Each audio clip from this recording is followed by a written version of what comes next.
प्यारे बच्चों, विशाल क्लास 00 में आपका स्वागत है। जो कि हम लोग प्रकाश चैप्टर को पढ़ रहे हैं बहुत अच्छी तरीके से।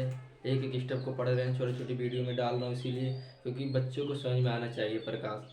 तो बच्चों, प्रकाश हम लोग पढ़ चुके हैं, प्रकाश के परावर्तन को पढ़ चुके हैं, प्रकाश के अपवर्तन को पढ़ चुके हैं। और आज एक नया टॉपिक हम लाए हैं, अपवर्तनांक। बच्चों अगर कोई ओरली भाषा पूछ ले अपवर्तनांक होता क्या है सर, तो अपवर्तनांक जल का गाढ़ापन होता है। अगर हम माध्यम गाढ़ा कर देंगे तो प्रकाश की चाल धीमी हो जाएगी। जितने गाढ़े करते जाएंगे उतनी प्रकाश की चाल धीमी होती जाएगी। इसी को अपवर्तनांक कहते हैं बच्चों। तो अपवर्तनांक का हम लोग सूत्र लिखते हैं, जो कि अपवर्तनांक बराबर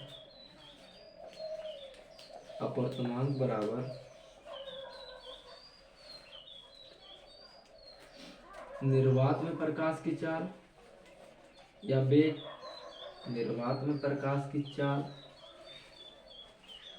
निर्वात में प्रकाश की वेग या चाल की वेग बटे माध्यम में, बटे माध्यम में प्रकाश की चाल या वेग, प्रकाश की वेग। जो कि बच्चों अगर हमें अपवर्तनांक निकालना है तो ये फार्मूला मुझे पता होना चाहिए, जो कि फार्मूला आपके सामने, अपवर्तनांक बराबर निर्वात में प्रकाश की वेग बटे माध्यम में प्रकाश की वेग। उसके बाद बच्चों आता है कि अपवर्तनांक की सर कोई बीमा या मात्रक होती है। तो बच्चों अपवर्तनांक की ना कोई बीमा होती है ना कोई मात्रक होती है। इसे भी लिखते हैं हम रिमार्क के रूप में।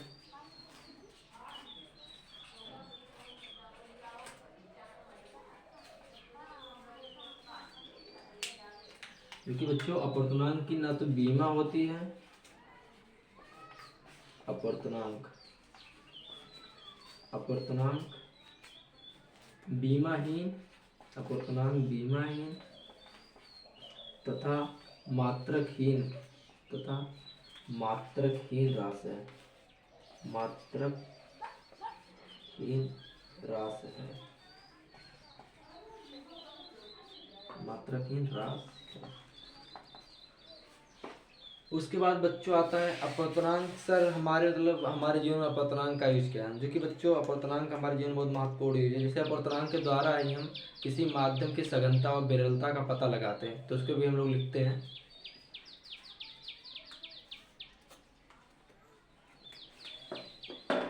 रिमार्क के रूप में लिखते हैं बच्चे, पॉइंट बना के। अपवर्तनांक की सहायता से ही हम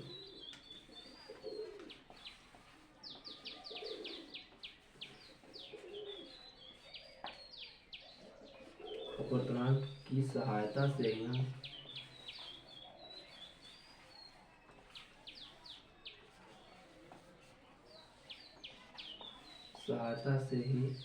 हम किसी माध्यम की सघनता व विरलता का पता लगाते हैं। किसी माध्यम की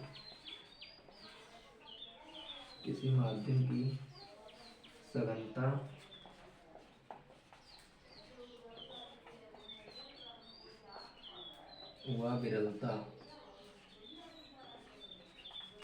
विरलता का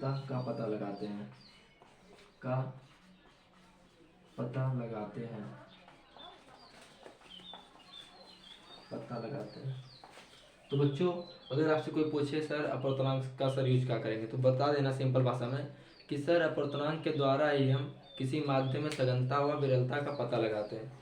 उसके बाद आता है कि जल में अपवर्तनांक कितना होता है, जल का, हीरे का कितना होता है, निर्वात में कितना होता है। तो इन सब चीज़ों को हम लोग एक बार फिर से लिखते हैं। उसके बाद इसका शॉर्ट स्क्रीन ले लीजिए, उसके बाद बताते हैं आपको हम। थोड़ा साइड हो जाते हैं, शॉर्ट स्क्रीन लीजिए।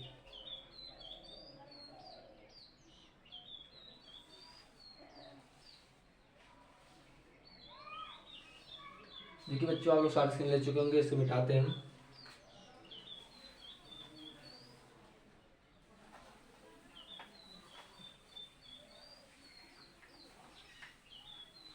उसके बाद बच्चों आता है कि सर निर्वात में सर अपवर्तनांक कितना होता है, सर जल में कितना होता है, उसके बाद वायु में कितना होता है। तो इसे हम लोग एक बार भैया लिखते हैं कितना कितना होता है।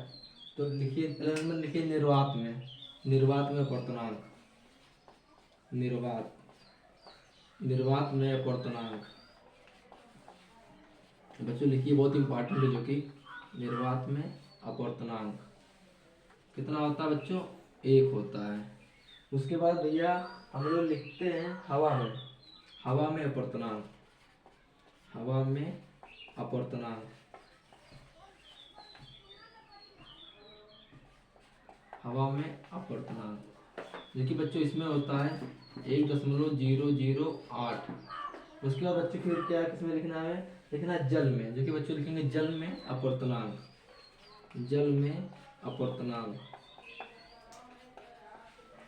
जल में अपवर्तनांक कितना बच्चों जल में अपवर्तनांक होता है 1.33 बच्चों, जो कि जल में अपवर्तनांक होता है 1.33। उसके बाद कांच में भी लिख लेते हैं भैया, कांच में कितना अपवर्तनांक होता है उसको भी लिख लेते हैं। कांच में अपवर्तनांक वेरी इंपॉर्टेंट, इसे रिमार्क करके लिखेंगे, कांच में अपवर्तनांक, कांच में अपवर्तनांक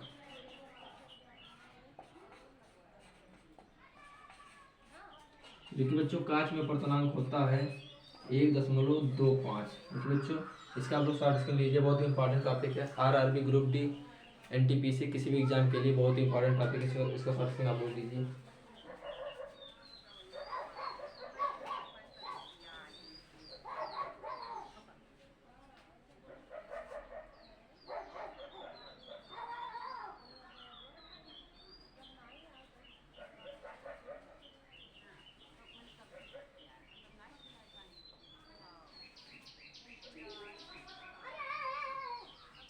ठीक है बच्चों, आप लोग शॉर्ट स्क्रीन ले चुके होंगे, मिटाते हैं। उसके बाद एक न्यूमेरिकल हम लोग लगाने जा रहे हैं, जो कि अपवर्तनांक पे एक सवाल लगा लेते हैं। उसके बाद हमारा कॉन्सेप्ट क्लियर हो जाएगा कि कैसे फार्मूले का हमें यूज करना है। तो ठीक, मिटाता हूँ उसको।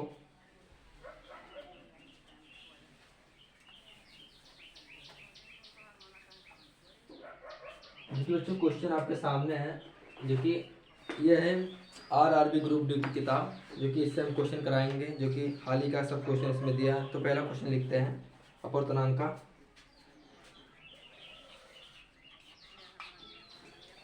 यदि हीरे का अपवर्तनांक, यदि हीरे का अपवर्तनांक,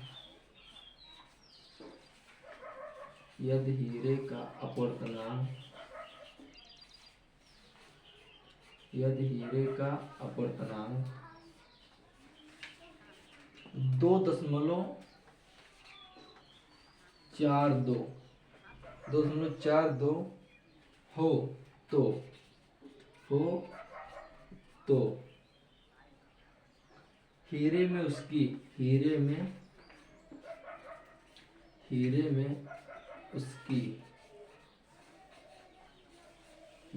उसकी प्रकाश की चाल क्या होगी, हीरे में उसकी प्रकाश की चाल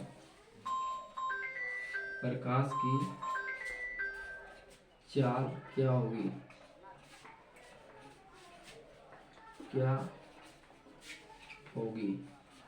देखिए बच्चों एक क्वेश्चन हमारे सामने अपवर्तनांक के टॉपिक पर एक क्वेश्चन हमारे सामने है, जो कि आप लोगों के सामने एक बार लगाने का प्रयास आप लोग कीजिए। इसके बाद हम लगा रहे हैं।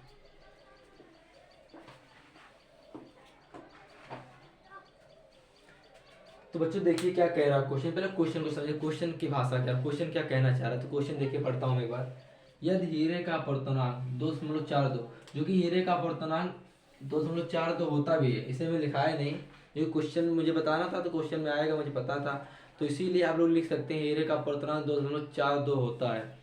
तो फिर हो तो हीरे में उसकी प्रकाश की चाल। तो बच्चों हम लोगों ने एक फार्मूला पढ़ा, अपवर्तनांक बराबर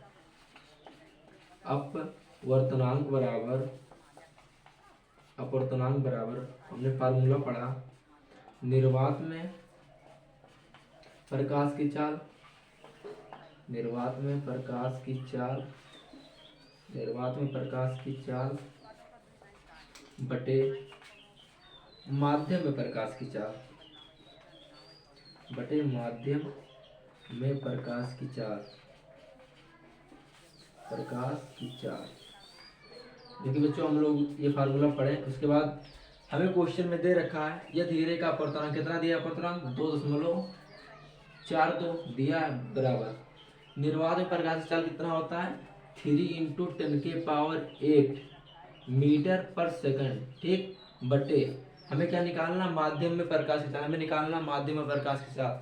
तो इसे मान लेते हैं यक्स, हम इसे एक्स मान लेते हैं। अब क्रॉस मल्टीप्लाई कराइए, 2.42 गुणे यक्स बराबर 3 × 10⁸ मीटर पर सेकंड बच्चों। उसके बाद एक्स का मान हमें चाहिए तो एक्स को रोकते हैं, उसको इस साइड इधर गुणे में, उधर जाएगा बटे में, तो 3 × 10⁸ मीटर पर सेकंड बटे 2.42, ये हमारा आंसर, जो कि हमारा आंसर ये है। समझ में आया बच्चों? देखिए हमने क्या किया, यदि हीरे का अपर्तनांक 2.42 हो तो हीरे में उसके प्रकाश की चाल क्या होगी? अपर्तनांक बराबर फार्मूला हमने पढ़ा, निर्वात में प्रकाश की चाल बटे माध्यम में प्रकाश की चाल। तो अपर्तनांक हमें दे रखा था ऑलरेडी 2.42 बराबर निर्वात प्रकाश की चाल होती है 3 × 10⁸ मीटर पर सेकंड।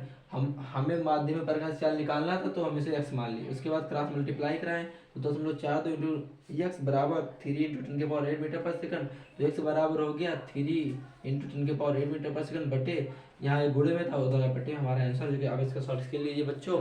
बहुत ही प्यारा सा क्वेश्चन बच्चों था। उसके बाद एक और क्वेश्चन करते हैं इसी पे, इसका शॉर्ट स्क्रीन आप लोग लीजिए।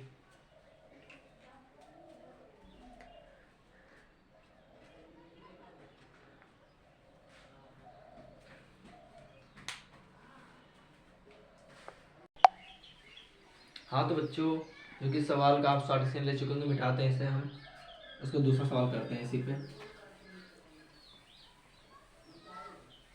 दूसरा क्वेश्चन बच्चों जो कि आप लोग लिखिए, दूसरा क्वेश्चन आपके सामने, यदि कांच का अपर्तनांक, यदि कांच का अपर्तनांक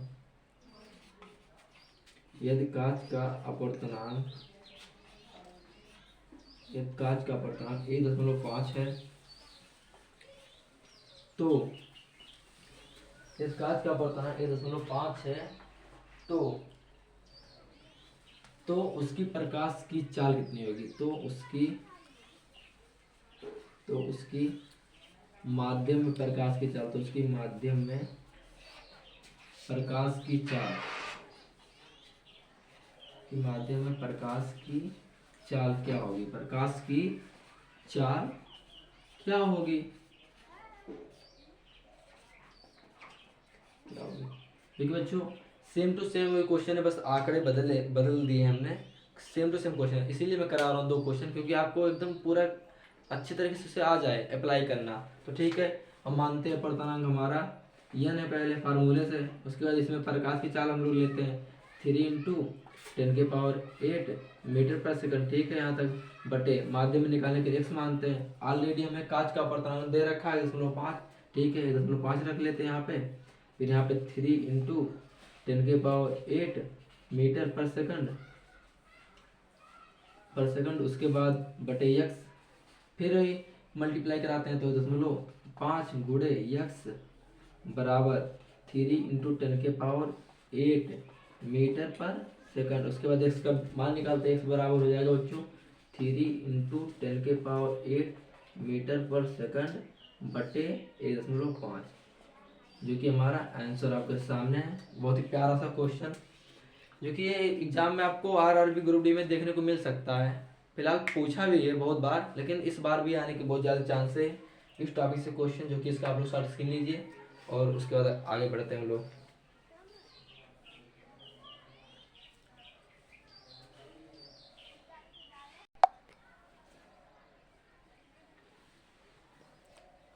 जो कि बच्चों आप लोग इसका शॉर्ट स्क्रीन ले सकते हैं, कि बहुत प्यारा सा बच्चों क्वेश्चन आप लोग के सामने है, जो कि आरआरबी ग्रुप डी के लिए मैं पढ़ा रहा हूँ साइंस। आप लोगों को मैं आप लोगों को बहुत अच्छा करना चाहता हूँ, जो कि आरआरबी ग्रुप डी के जो प्रीवियस ईयर सब क्वेश्चन है मैं सब कराऊंगा आप लोगों को, लेकिन स्टेप बाय स्टेप बढ़ते हुए। अभी ये चैप्टर खत्म होने के बाद ना प्रकाश, उसके बाद में एकदम आरआरबी प्रीवियस ईयर पूरे क्वेश्चन आपको हम करा देंगे, जो क्वेश्चन पूछे गए पूरे एकदम करा देंगे अच्छे तरीके से, जो कि आप लोग सब शॉर्ट स्क्रीन ले लीजिए। इसके बाद आगे बढ़ते हैं।